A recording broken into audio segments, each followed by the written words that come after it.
Xanımlar və cənablar, qohumlar, analar, atalar, böyüklər və kiçiklər. İlk növbədə ailəm adından demək istəyirəm ki, Cabir çox gözəl bir ömür yaşadı. Sferas xəbər verir ki, bunu əməkdar artist Cabir İmanovun qardaşı Tahir İmanov sənətkarın vida mərasimində danışarkən deyib.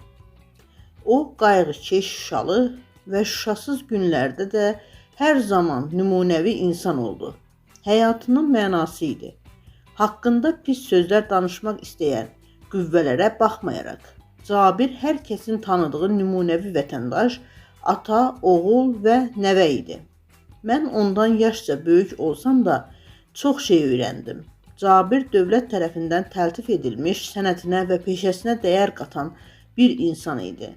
Ali baş komandanımıza da təşəkkür edirəm ki, bizə bu qüruru yaşatdı. Şuşa azad olunandan sonra Cabirə çox məsuliyyətli tapşırıq həvalə elədi və o DTX tərəfindən Şuşada həyata keçirilən mühüm işlərdə iştirak etdi. Son 5 ildə biz Qarabağ və Şuşa adı ilə yaşadıq. Hətta o, ötən il 1 yaşlı övladını da Şuşaya apararaq bu sevinci yaşadı. Tahir İmanov sonda bildirib.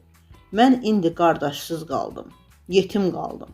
İmanovlar və Əsgərovlar ailəsi adından hər birinizə təşəkkürümü bildirirəm.